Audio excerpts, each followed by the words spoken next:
YSR Congress party విస్తృత స్థాయి సమావేశం ముగిసింది. ఈ సందర్భంగా రాష్ట్ర నలుమూల నుంచి 175 నియోజకవర్గాల నుంచి బరిలో ఉన్నటువంటి అభ్యర్థులు, ఎమ్మెల్యేలు అందరూ కూడా హాజరైన పరిస్థితుంది. ఈ సందర్భంగా పార్టీ అధినేత వైఎస్ జగన్ అనేక అంశాల గురించి దిశానిర్దేశం చేసిన పరిస్థితి. సో సమావేశంలో ఏం జరిగింది, ఏ అంశాల గురించి చర్చించారు, మనతో మాట్లాడడానికి మాజీ మంత్రి సీదిరి అప్పలరాజు గారు ఉన్నారు. సార్, ఈ కార్యక్రమంలో ప్రధానంగా ఏ అంశాల గురించి చర్చించారు, అట్లాగే రాష్ట్ర వ్యాప్తంగా మీ పార్టీ సంబంధించినటువంటి కార్యకర్తల మీద దాడులు జరుగుతున్న నేపథ్యంలో ఎలాంటి నిర్ణయం తీసుకున్నారు?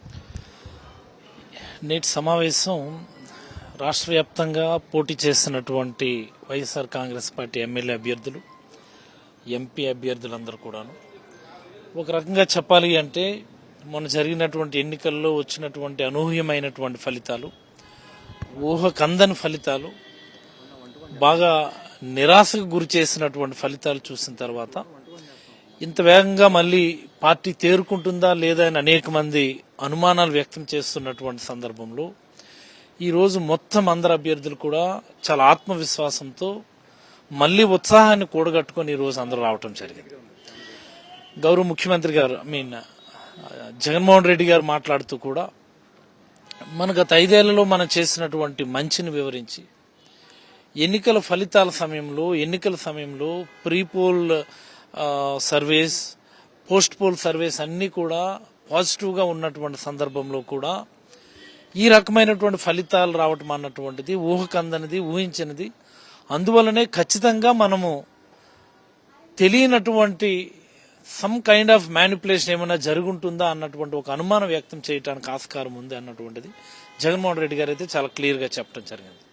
అపార్ట్ ఫ్రమ్ దట్, కార్యకర్తల సంక్షేమం గురించి ఈ రోజు అయితే జగన్మోహన్ రెడ్డి గారు చాలా ప్రధానంగా ఈ రోజు మాట్లాడారు. అనేకమైనటువంటి మాటలు మనం ఎన్నికల ఫలితాల తర్వాత మనం వింటా ఉన్నాం. మనం ప్రభుత్వానికి పార్టీ గ్యాప్ ఏర్పడిందని, లేకపోతే వాలంటీర్లకి కార్యకర్తలకి గ్యాప్ ఏర్పడిందని, ఈ రకమైనటువంటి మాటల దరిమిలా జగన్మోహన్ రెడ్డి గారు ఈరోజు మాట్లాడినటువంటి మాటలు తెలుగుదేశం పార్టీ ఎన్డీఏ కూటమి ప్రభుత్వం వచ్చిన తర్వాత గతంలో ఎన్నడూ లేని విధంగా, ఏ రాష్ట్రంలో జరగని విధంగా, ఎక్కడో మనం పేపర్లో చూసేవాళ్ళం, ఎక్కడో బీహార్లో అలా జరిగిందనో, లేకపోతే వెస్ట్ బెంగాల్లో జరిగిందనో, ఉత్తరప్రదేశ్లో జరిగిందనో గతంలో పేపర్లో చదివేవాళ్ళం.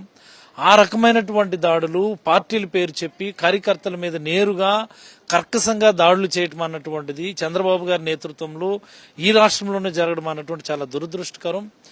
ఈ క్షణం నుంచే మనందరం కూడా కార్యకర్తలకు అండగా నిలబడాలన్నటువంటి చాలా స్పష్టమైనటువంటి సందేశాన్ని జగన్మోహన్ రెడ్డి గారు అయితే ఇవ్వడం జరిగింది. తర్వాత అధికారులను ఉద్దేశించి అత్యంత దారుణంగా దూషిస్తున్నటువంటి మంత్రులు కూడా మనం చూస్తున్నాం. దీనికి సంబంధించి ఏదైనా చర్చ జరిగిందా? రానున్న రోజుల్లో ఏ విధంగా ముందుకెళ్ళిపోతుంది? ముందు కార్యకర్తలకు సంబంధించి జగన్మోహన్ రెడ్డి గారు మాట్లాడినటువంటి మాటలు ఒకసారి కార్యకర్తలందరికీ తెలియజేయాల్సినటువంటి అవసరం ఉంది. కార్యకర్తలకు అండగా నిలబడడం కోసం అని చెప్పి జగన్మోహన్ రెడ్డి గారు ఈ జనవరి నుంచి మరొక యాత్ర, సంథింగ్ లైక్ ఓదార్పు యాత్ర లాంటిదే మళ్ళీ మనం మొదలు పెడదాం. దెబ్బతిన్న ప్రతి కార్యకర్తకి, గాయం తగిలిన ప్రతి కార్యకర్తకి, నష్టం జరిగిన ప్రతి కార్యకర్తకి కూడా నేరుగా నేనే వచ్చి కలుస్తాను అన్నటువంటి భరోసా కూడా ఈ రోజు ఇవ్వటం జరిగింది. పార్టీ 24 గంటలు కార్యకర్తలకు అందుబాటులో ఉంటుంది అని చెప్పి చాలా స్పష్టంగా తెలియచేయటం జరిగింది. అలాగే ప్రభుత్వం ఇప్పుడే కొత్తగా ఫామ్ అయింది కాబట్టి, హనీమూన్ పీరియడ్ కాబట్టి, అప్పుడే అంశాల మీద మనం పోరాటాల కంటే కొంత ఒక 3 నెలలు 6 నెలలు సమయం ఇచ్చి మనం దశల వారీగా పోరాటాలకు సిద్ధంగా ఉండాలన్నటువంటి సంకేతాన్ని ఈ రోజు జగన్మోహన్ రెడ్డి గారు అయితే ఇవ్వడం జరిగింది.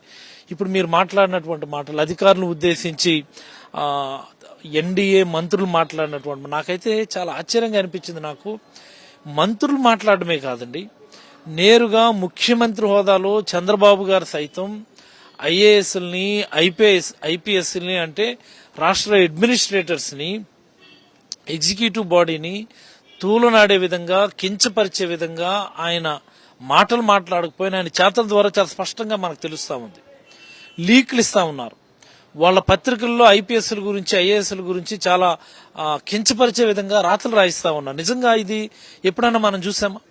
ఒక అధికారి గురించి, ఒక ఐఏఎస్ అధికారి గురించి, ఒక ఐపీఎస్ అధికారి గురించి వాళ్ళకి పార్టీలని బౌండ్ చేస్తూ ఈయన వైఎస్ఆర్ కాంగ్రెస్ పార్టీ అధికారి, లేకపోతే ఈయన తెలుగుదేశం అధికారి అని భావించే విధంగా పత్రికల్లో వార్తలు రావడం గతంలో మనం ఎప్పుడన్నా చూసామా? ఇది మొదటిసారి. ఇది నన్ను అడిగితే ఈ రకమైనటువంటి పోకడ ప్రజాస్వామ్యానికి మంచిది కాదు. ఏ ముఖ్యమంత్రి అయినా తనకు అనుకూలమైన అధికారుల్ని, తనకు నచ్చిన అధికారుల్ని తన పేషీలోనూ తన తన లక్ష్యాలు లేకపోతే వాట్ ఐ మీన్ తన యొక్క లక్ష్యాలు తన సంకల్పం సమర్థవంతంగా ఇంప్లిమెంట్ అవ్వడానికి తనకు అనుకూలమైనటువంటి టీంని ఏ ముఖ్యమంత్రి వేసుకో, అది తప్పు కాదు.